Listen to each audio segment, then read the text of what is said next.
group, so that's maybe good or bad, I don't know. But here's what you can do when you go back. You can talk to your neighbors and tell them what a great town hall meeting this was and what they missed. But I'm going to start out real quick by just making some introductions. So I'm Lisa Whalen, and I'm the mayor. So if you live in Minnetrista, I'm your mayor.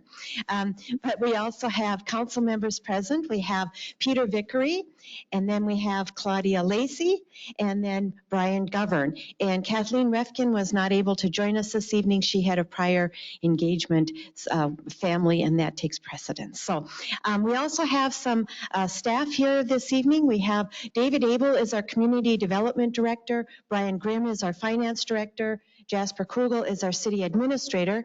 And then in the back there, we have Ali Paulfus. She is our Assistant Administrator. Then we have Chief. This is a new one, Chief Craig Squires. What a week? About a month, not quite a month. Just under a month. Just under a month. But and then also Aaron Vollmer is with AE2S. He is our engineer for our water infrastructure. And then I'd also like to point out and welcome Representative Andrew Myers. He is our representative in St. Paul for this area, and he has been helping us on our water infrastructure bonding. So we'll be talking about that a little bit later on. The other thing I want to just mention, one quick announcement, is that next week, I think it's next week, April 29th, we will be having our State of the City address. And that's going to be a lot more fun than this, because we also have hors d'oeuvres and there's a cash bar. I always say that helps.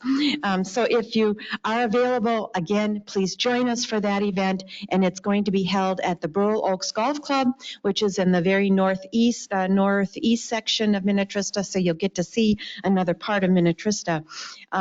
And then we'll be talking about a whole lot more other than just fire and water. So we're going to start out tonight talking about our fire partnership endeavors, I'll say. So with that, or look at that. So we're going to start out and we're going to talk about the background and the current structure, future structure, and then also I think what you're most interested in is what is the impact to you as a resident. What we're going to do is, if you saw on your in the aisles, there's QR codes. So if we're a small group, so maybe we don't need to use them, but if you don't like to ask questions in a group and you would still have a question, you can use the QR code and you can type in your question, and Allie and Jasper will be monitoring that, and then they can ask the question just in case you're a little shy, but you don't have to be. With that, first I want to start out fire partnership. What does that mean? What we're doing is we are talking with the City of Mound, Spring Park, St. Bonnie, and Minnetrista. The four communities are talking about creating what's called a JPA, or Joint Powers Agreement. And we've been doing this. We started last year, and actually I would have to say we actually started way back in the early 2000s talking about having a potential fire partnership or district in this area. At that time, we had like 7 or 8 different communities at the table, and it was too many cooks in the kitchen. And so now, in the last couple of years, we've been talking about this. And last year, the chief in Mound, Greg Peters, and the chief in St. Bonnie said, hey, we really need to make this happen. Let's do it smaller scale, and let's do it with these 4 communities, and let's see where we can go with this. So one of the things we were trying to avoid is a situation, if you've been looking in the paper or seeing in the Laker, we wanted to avoid a situation like between Orono and Long Lake.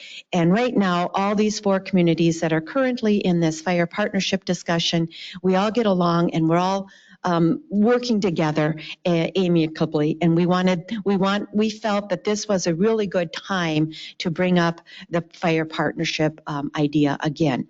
Why are we doing this? So one of the reasons is long-term, and this is really the primary reason that the chief said we really need to do this. We need long-term sustainability. And long-term sustainability under the current form that we're operating is not going to happen. We can put Band-Aids on the current way that we do business, but that would just be a Band-Aid approach, and it would be a short-term approach, and we would still be spending a lot of dollars for that. So we're looking at what will be the best for all 4 communities, not just the best for Minnetrista, not just the best for Mound, but what is the best for all 4 communities, and how can we make it equitable and viable. So one of the things that this partnership will do is we will be sharing resources both in people power as well as in capital power. So in other words, we won't have to buy 2 ladder trucks or 3 or whatever. So we can share capital equipment, and we can also share people power as well. The other thing that we're looking at is long-term and continued service. In other words, we have 2 great fire departments that service not only St. Bonnie and Mound, but they also service Minnetrista and Spring Park. And we want to make sure that we continue that excellent level of service. And with that, the other thing that it will do for Minnetrista is currently we contract with St. Bonnie and we contract with Mound, but now with this partnership, we will actually have a seat at the table. We will have a voice in how things are operated. And so we thought that that was also very important because we are a growing community and our budget for fire service and fire contracts is increasing. And so we felt that this would also be a good venture for Minnetrista. With that, next slide. It does talk about the contracts. We have contracts with St. Bonnie and with Mound. Our current total for both fire departments, what we're paying is just under $731,000 per year. And that equates to our overall levy, 10.44%. Now, when we're talking about this fire partnership, it doesn't come easy and it doesn't come cheap. We will be making some adjustments, which we have to make whether we do a partnership or not, and it will increase the budget slightly. We can go to the next slide. And we're estimating, and this is somewhat conservative, worst case scenario, if you will, it may cost us about 2%. It might impact us about 2%. So what does that mean for you? On an average, we're just talking about an average home that maybe if you pay $4,000 or $5,000 a year, of that amount, there's about $1,000 or $1,200 that goes to the city. So it would impact you maybe $30, $35 annually. And this is what you would be paying an increase of for continued excellent fire service. Now, if I look around, just maybe with heads nodding, is that something that you feel would be a good thing to do? Can you sustain $30 or $36 a year? As Jasper pointed out, he said that's about a case of beer, and I said, yeah, 4 bottles of wine.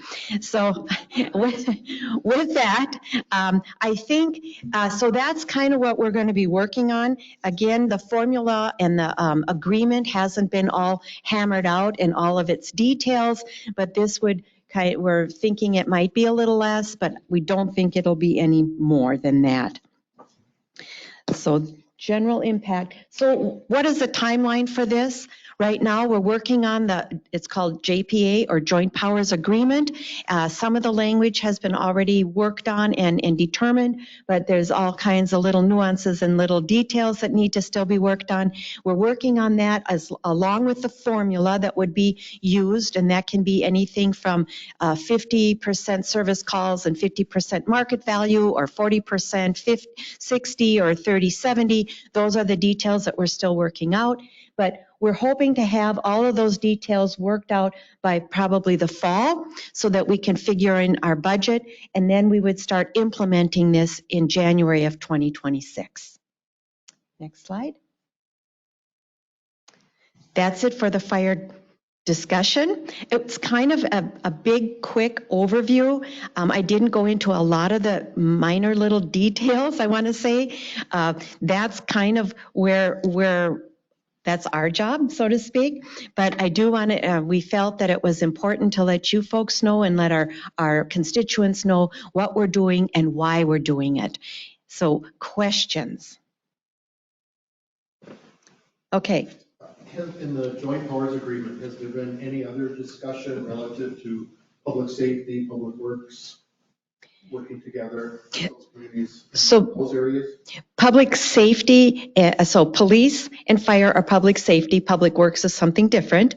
But public safety, we have not. We have our own police department, and St. Bonnie contracts with us for those services. And Mound contracts currently with Orono for their public, for policing, and they just signed a new contract with Orono. So at this time, we're not. Again, we're trying to make this as simple as possible in order to actually make at least the fire part of it come to fruition. And sometimes it can get so willy-nilly and big and cumbersome that it doesn't happen. So we want to make sure, and the reason we need to make sure that this happens is because of sustainability. Right now, we're not in a emergency mode, but again, if you look at how we've been recruiting and how the recruiting is going, it used to be there a lot more people would be willing to sign up, and it's not the case anymore. So we're fine right now, but we're looking into the future. Yes. What are the key differences between the current contractual contracting scenario and the JP? I'm not sure. Well, one, we would get a vote, which we don't now because we contract. So St. Bonnie, now I have to say, in all honesty, there's a committees, if you will. So there's a St. Bonnie Fire Committee, and it consists of a representative from Minnetrista and other communities that they service, as well as Mound. Then there's a committee, a fire committee in Mound as well. And they discuss things and they agree on certain things. But the final determination for St. Bonnie is with the St. Bonnie Council, and the final determination for the Mound Fire Department is with the Mound Council. And so we have a say in it, but we don't have a vote in it. That's one difference. And then we're talking about formulas. So right now with St. Bonnie, we have a 50-50 formula, but meaning 50% is based on service calls and 50% on our market value. And with Mound, it's a different formula. It's service calls, population, and market value. So what we're trying to do is simplify it, and then it would be the same for both, for everybody. So if that helps. Yeah.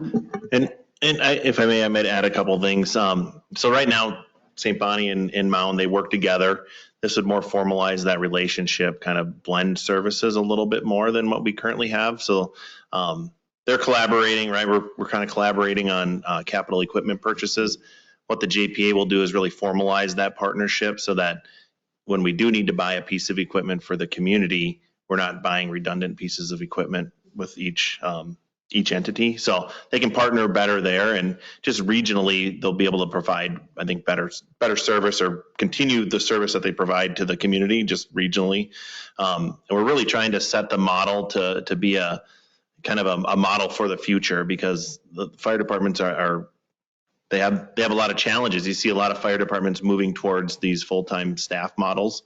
The paid on-call volunteers is probably the best, value, but that's kind of, we're moving away from that. And we're trying to find a model for the region that works best. And we're not going to jump, both feet into, a full-time fire department, but there's intermediate steps that both the chiefs have identified that'll help get us there, cost effectively.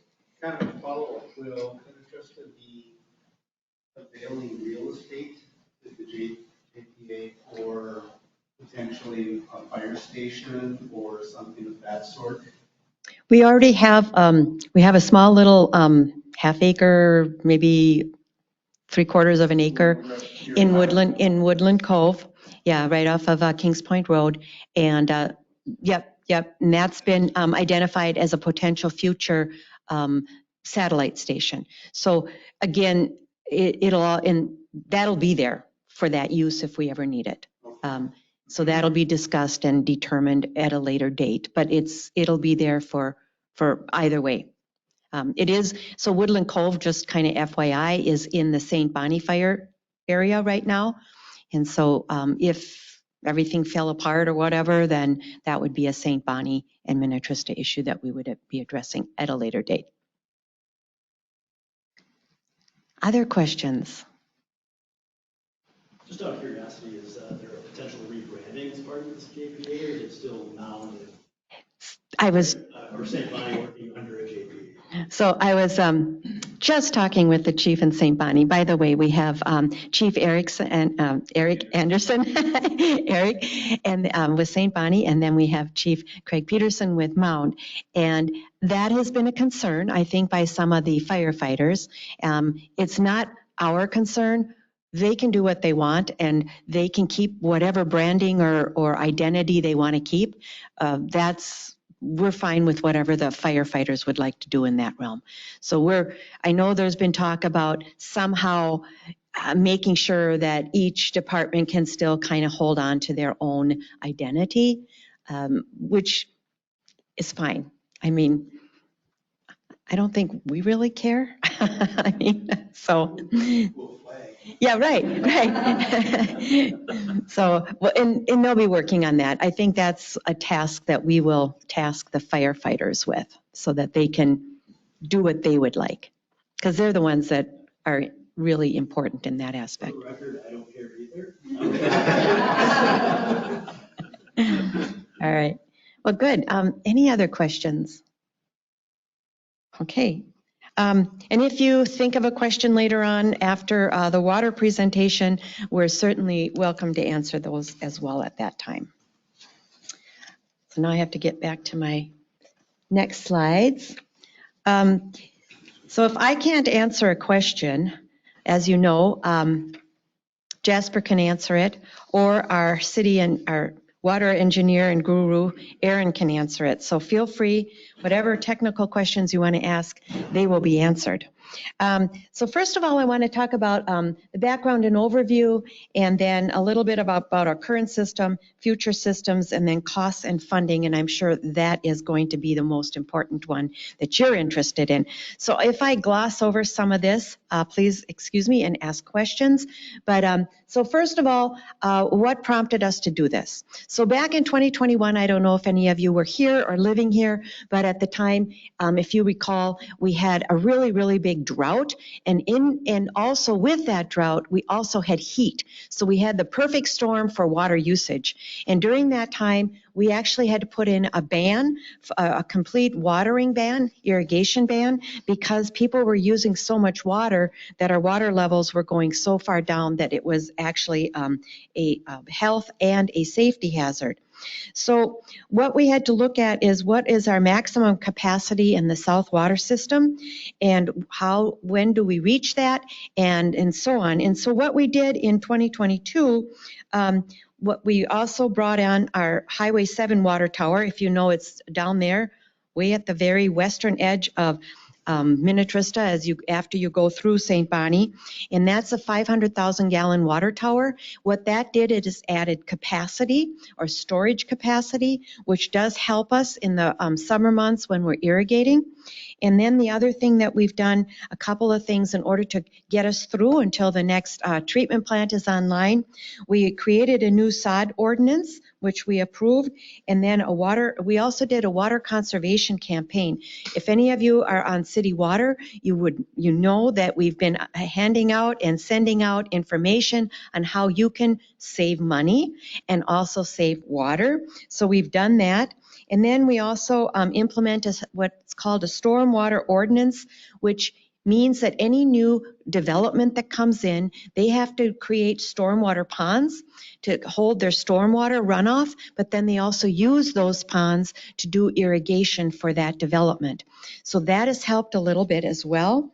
And then we've also hired AE2S, and Aaron has been involved in this, to create a system-wide or city-wide water infrastructure plan. And that's a 10 to 20-year plan, I think 10 to 20-year plan. And we have that in place now.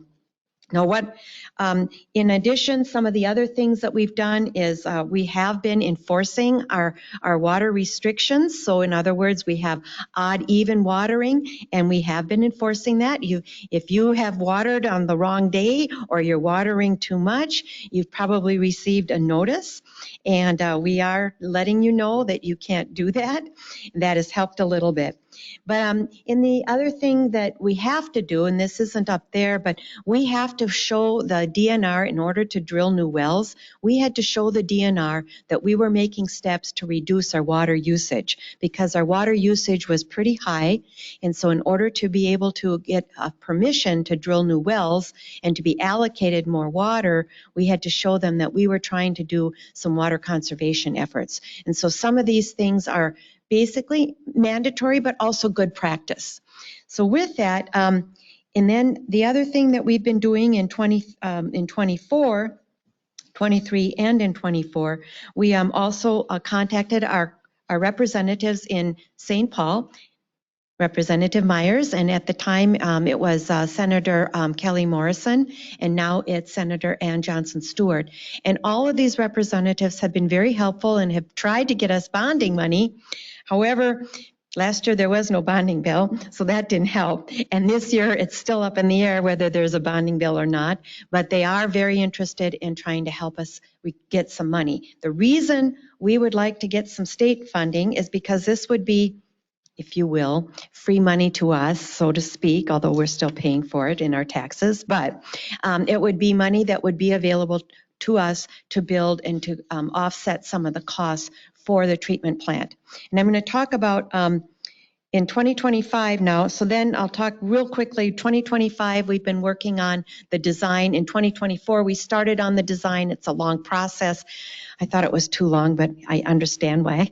But I thought they could get it done in 60 days, and that wasn't doable. So anyhow, but now they have been working on it, and they've been talking to staff, and they've been working on this. We hope to have this final water treatment plant design done in probably soon. I'm thinking May, June. We're hoping to go out to bid sometime June, July kind of time frame, and then we'll see what those bids come back at. But right now, so before I get into the water numbers, I'll talk a bit, next slide, talk a little bit about why we're doing it. One, currently we're operating at about our peak time. We need about another 600 gallons per minute of treated water. Okay, and then we're also growing, and we continue to grow. And so what we're doing is we really need to build not just for the future, not just for now, but we also have to build for the future, because you don't build a 600 gallon per minute water treatment plant and then say, oh, we're good. Well, we'd only be good for about a year. So, and it doesn't cost a whole lot more to build a 2,100 gallon treatment plant versus a 600 gallon treatment plant. So we're looking at the future. We need not only a sustainability, but we also need resiliency. And how many of you have seen our water tower on Kings Point Road? How many of you think it's beautiful? How many of you would love to see it rehabilitated? Okay, well, we need this treatment plant online before we can do that, because in order to do that, in order to refurbish it, you have to take it offline. And again, I think it should take about 30 days, and it doesn't. It takes a whole lot longer than that. So they need to take it offline, and it's going to be offline for 3 to 4 to 5 months. And it's because of and they have to take it offline during the summer months, and that's the time we need it most. And so in order to take it offline, we really need to have this other treatment plant up and running. So what we're hoping, we're hoping to have this new treatment plant up and running in 27, probably latter part of the summer of 2027. Is that correct? Yeah, latter part of 27. Okay, latter part of 2027. So with that, then we would then hopefully be able to do the rehabilitation of the Kings Point Water Tower sometime in 2028. So it's coming, but it's so the current.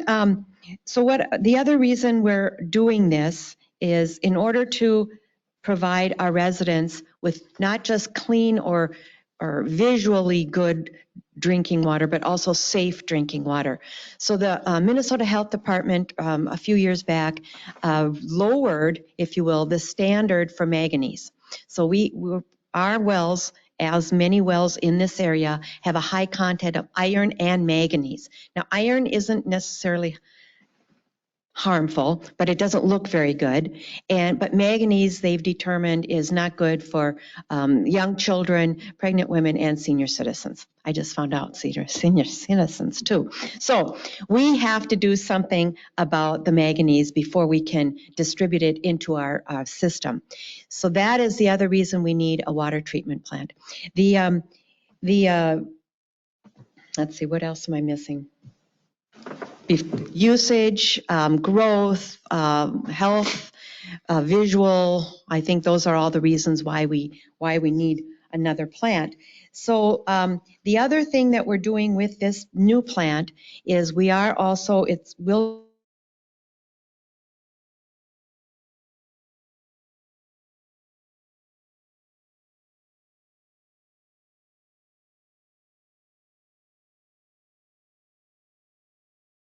Kings Point Water Tower offline. Kings Point Water Tower is about 400,000 gallons, and this one will be 750, so it'll be more than enough to take the Kings Point Water Tower offline. The other thing that this will do is, doing this all now, is this will take us into about 2050 is what our calculations are in terms of our growth.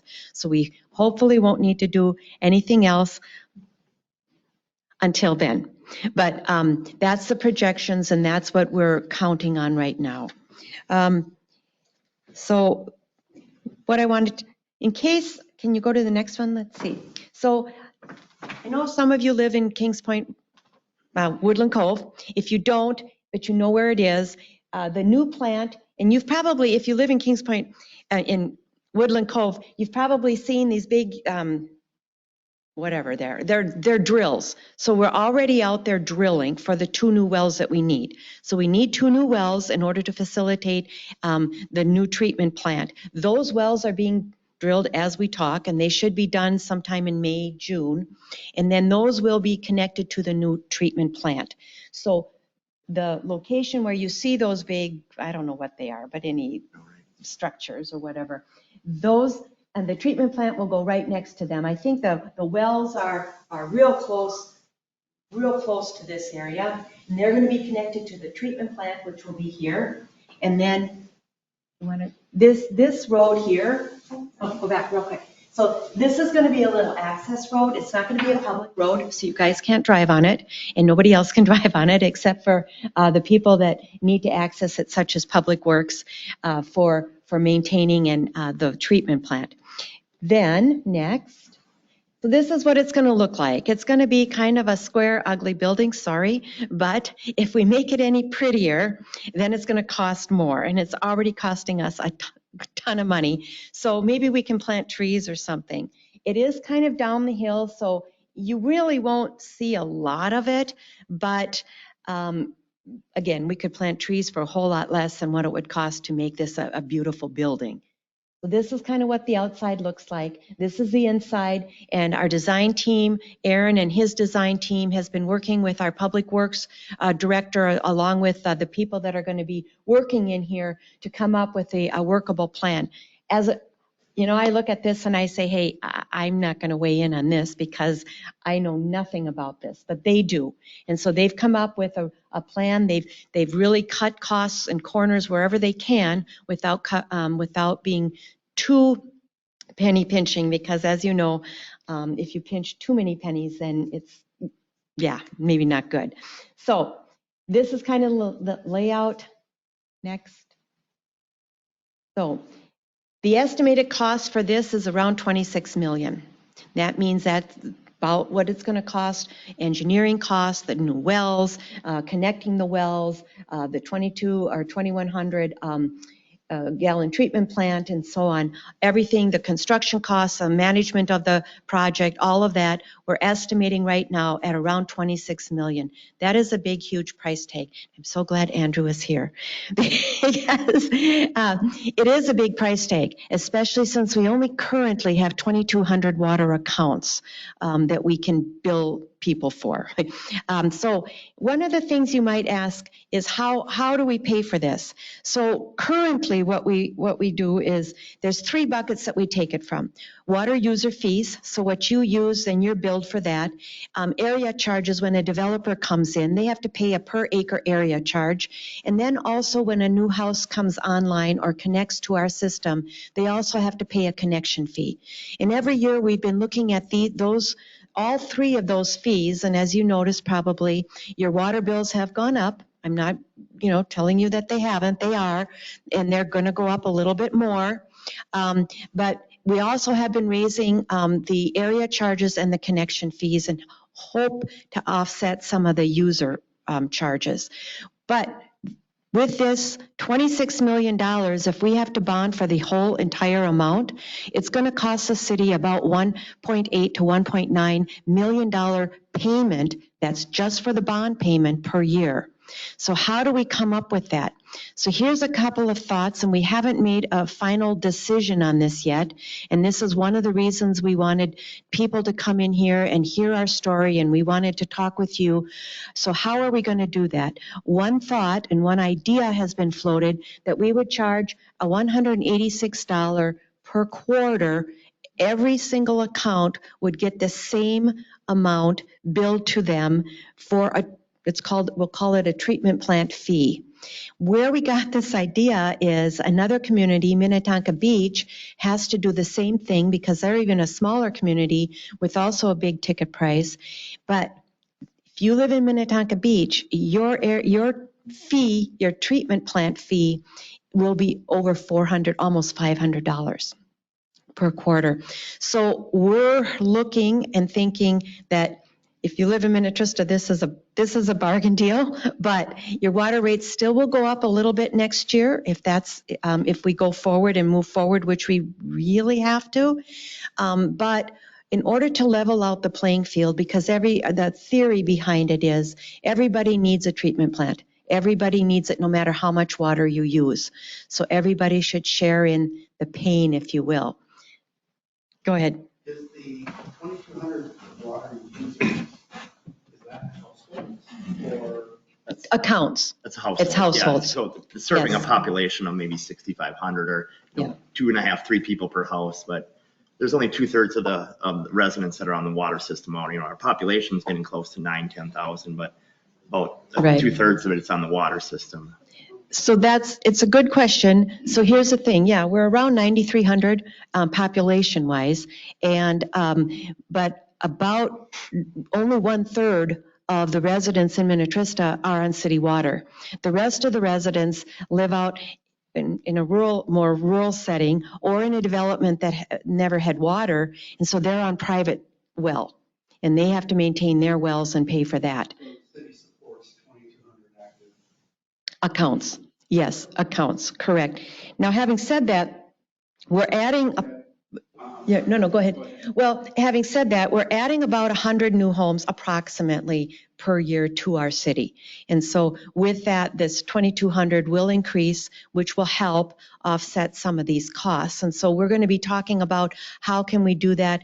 Do we then reduce the quarterly fee every year? If the new homes come online, we could do that, or do we offset, or do we keep the fee there and then offset the rates, or don't increase the rates as much? So there's different ways that we're going to have to look at. Yeah, have you looked at historic consumption? So I'm gonna make it up, we've got a car wash, do they pay $195 versus, grandma, she lives by herself, will she come in at, $120? So, Have you looked yeah, at- we have tiers.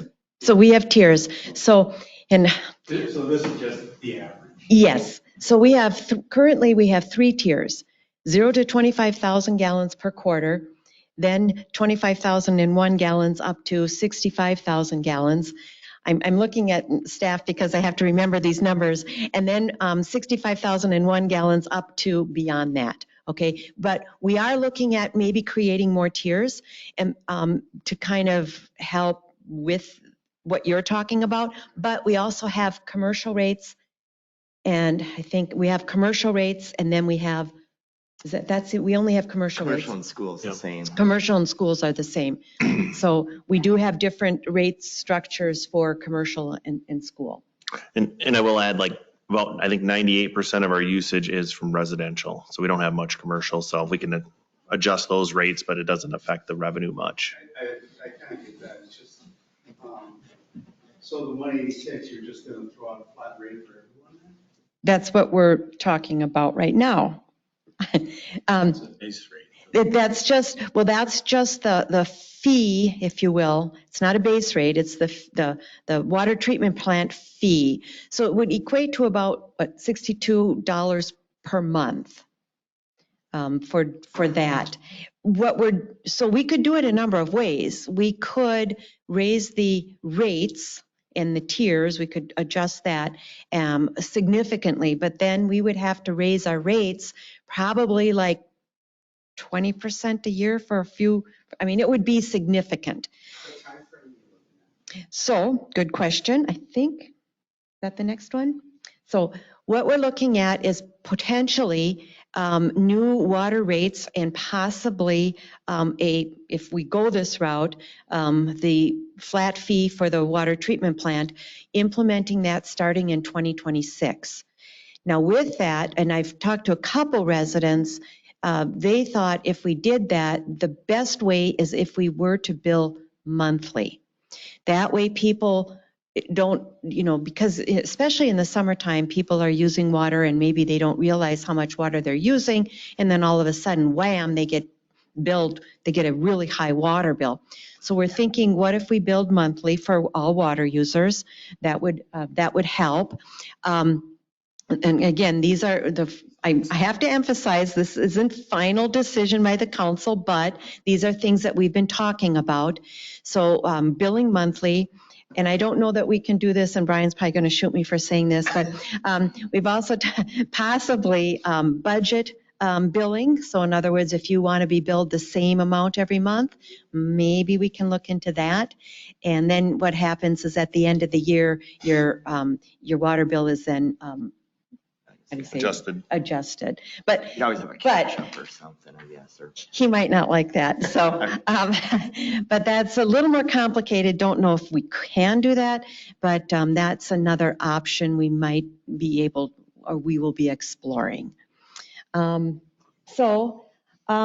This is kind of the timeline that we're looking at. Final design 2025, as I mentioned before, June, going out for bid, June, July, breaking ground the fall of 2025, and then continuing progress. And then in 2026, the new water rates would become effective because we would have to be bonding for that. And our payment, or at least partial payment, would be due in 2026, I believe.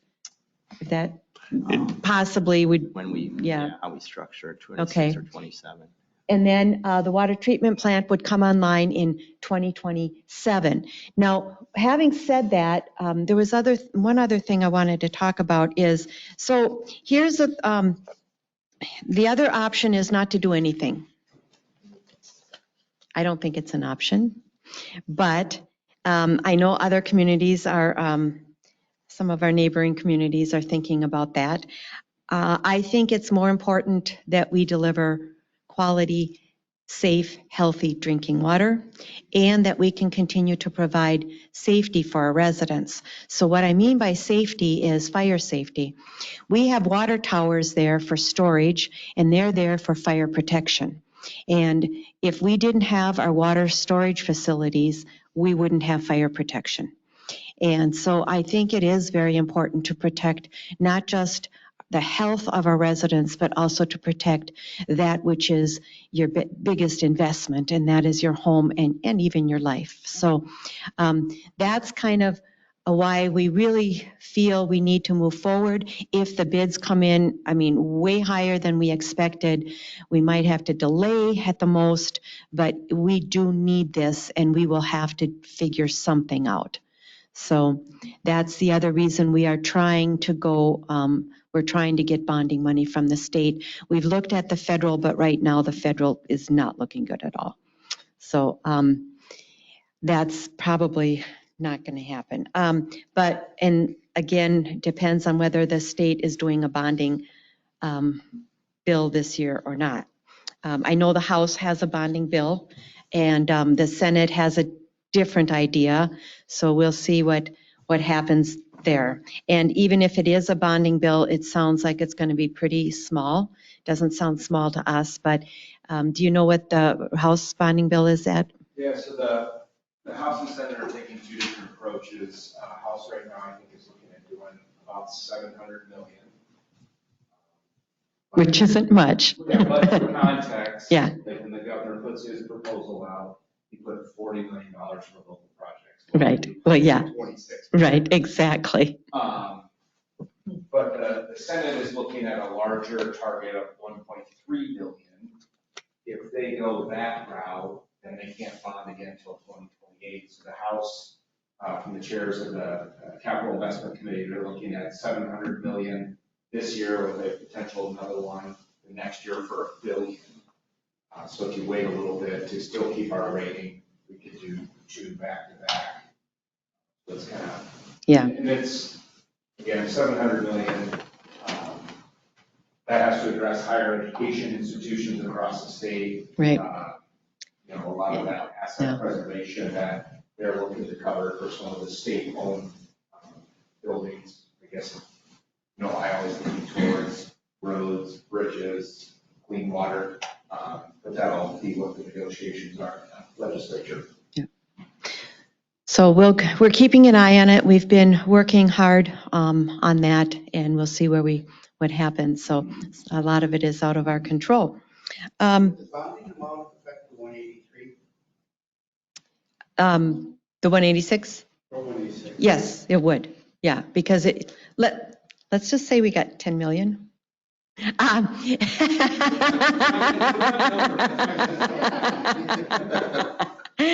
Then, of course, it would reduce that fee, if you will, a fair amount. Right. 26 million. I mean, that doesn't go away. No.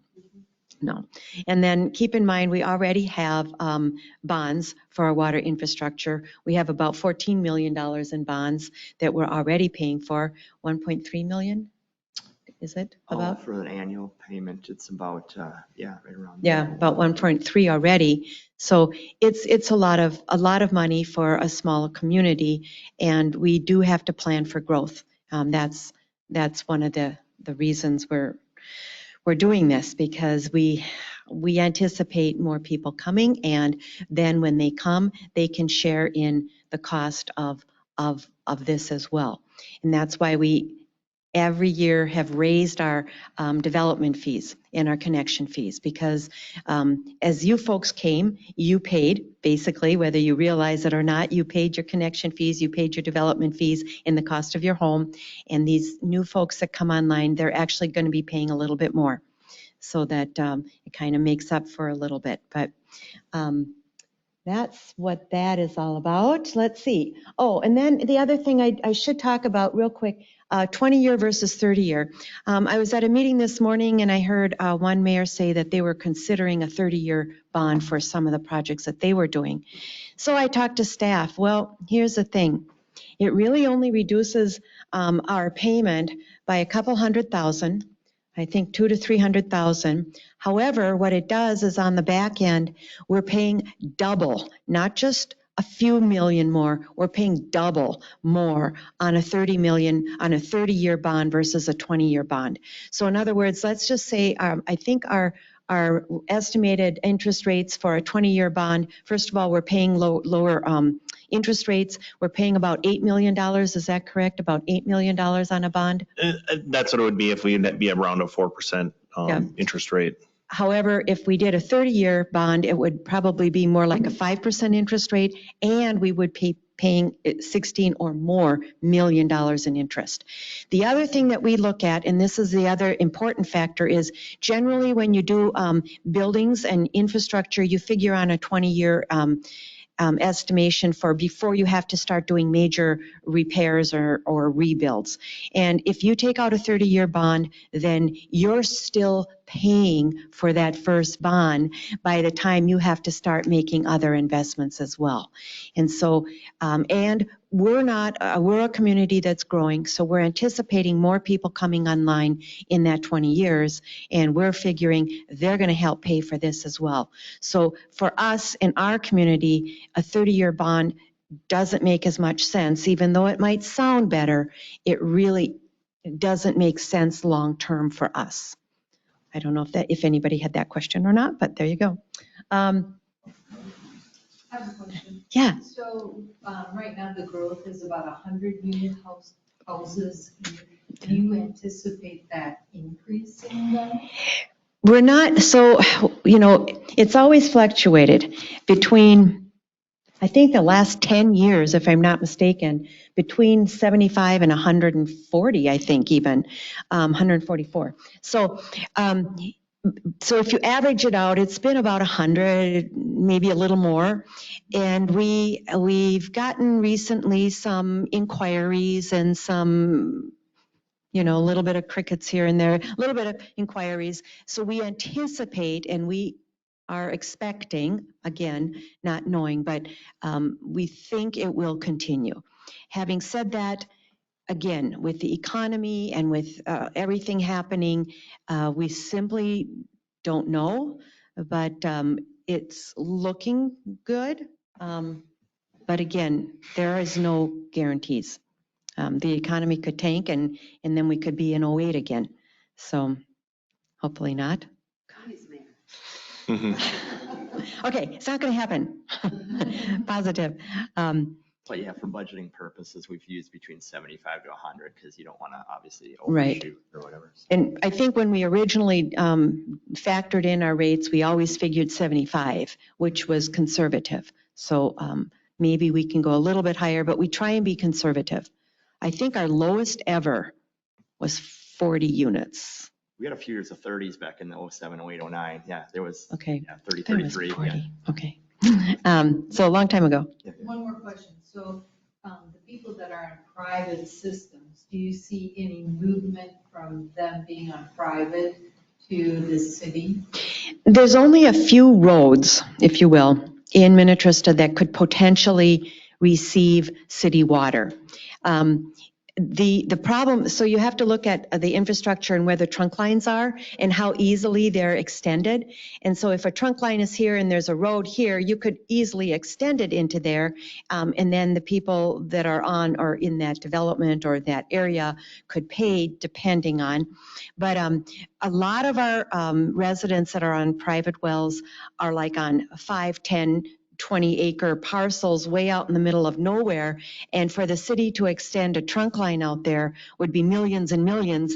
It's not going to happen. So it happens with development. It happens with expansion of our MUSA line. So good questions. Is there another? Within the next 20 years, what's the projection of Minnetrista and St. Bonnie combining? Okay, that's a whole nother issue.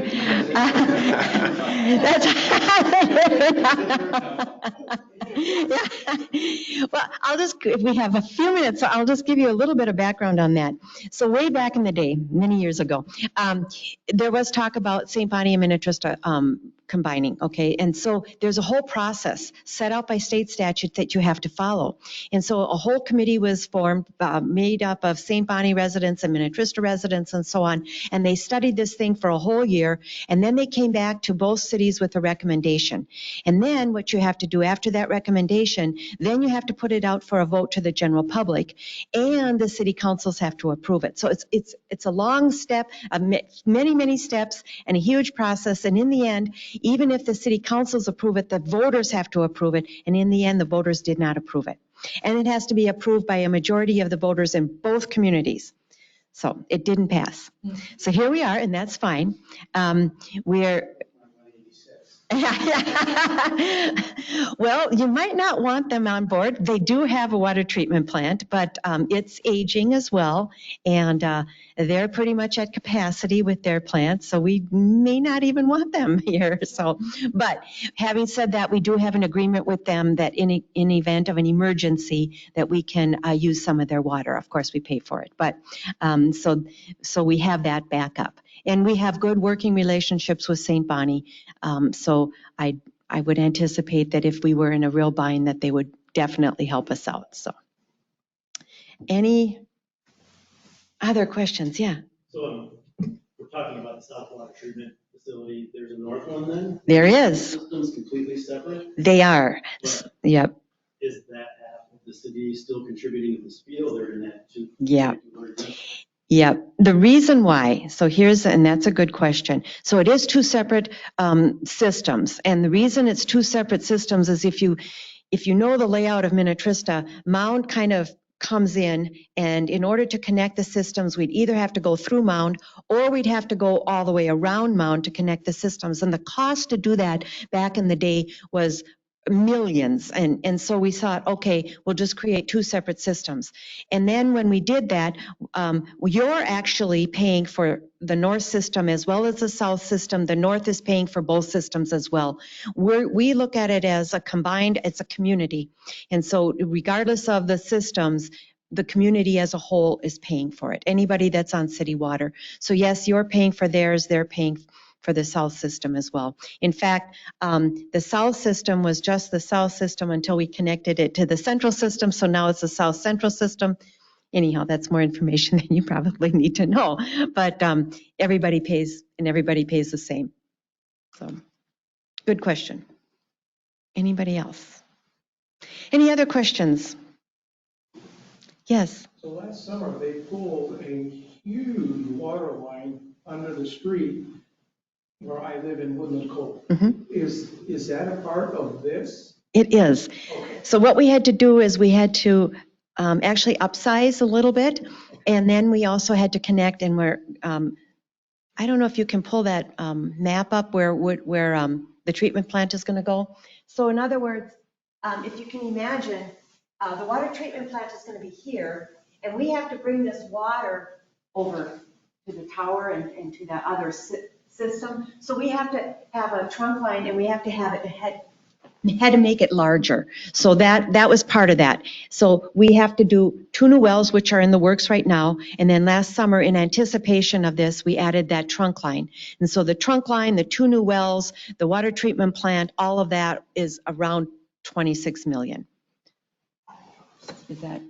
Yeah, that is correct. Yeah. So if we would have known, I mean, this is a little bit of history too. We thought that the future plant was going to be by the water tower on 7, but that they did some test wells, didn't work out. If we would have known that the plant was going to be at Woodland Cove 5 years ago, we likely would have upsized those right away. But because that didn't necessarily work out, this is where the plant ended up, or potentially will.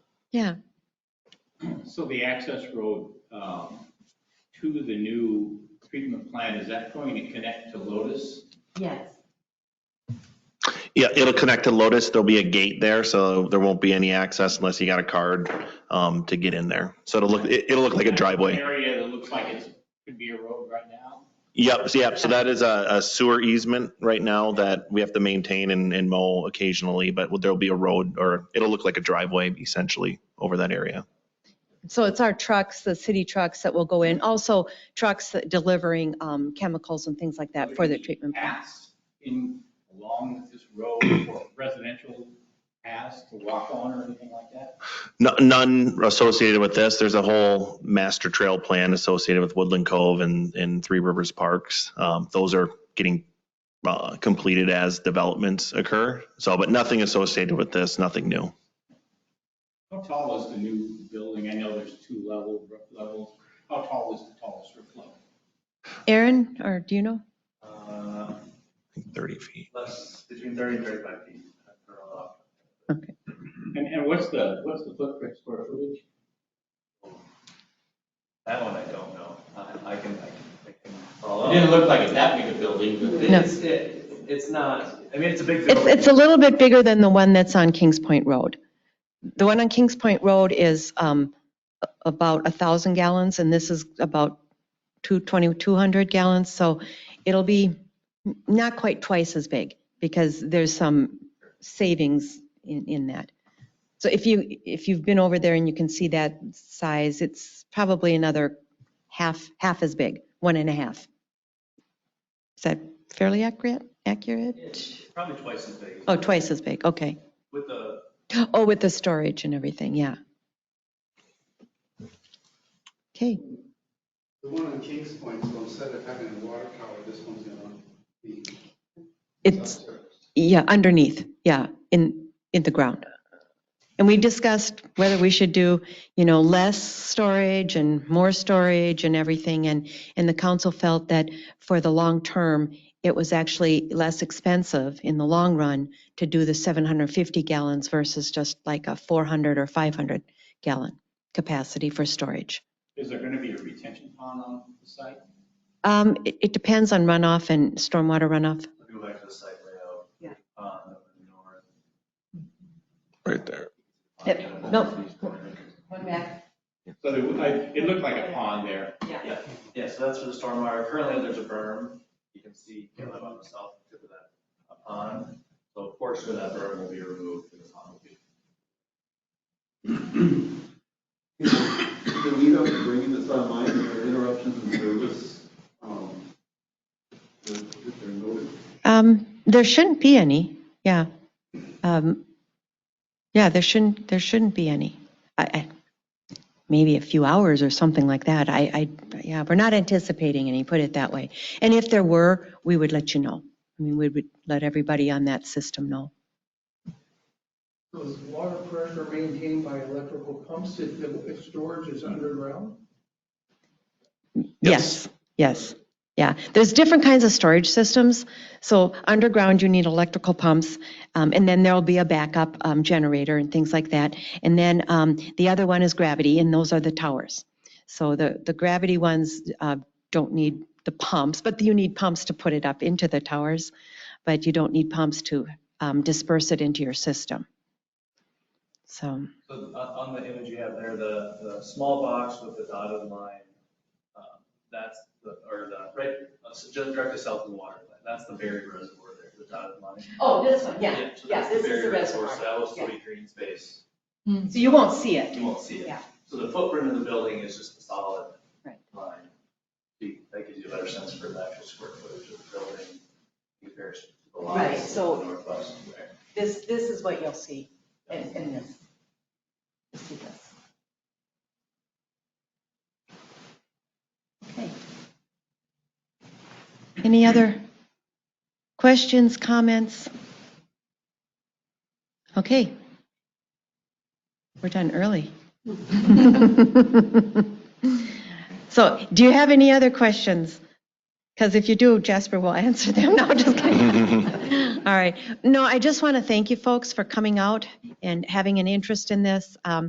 And like I said, share some information with your neighbors. Also, this will be up on our website. So if they want to take a look themselves on their own, they can do that on our website. You can always call staff if you have additional questions, or if they have questions, don't call me. No, just kidding. Also, hopefully you all will attend our State of the City address on the 29th. And that should be more fun because there'll be a bar. So wine and beer. Okay. With that, we are adjourned. Thank you.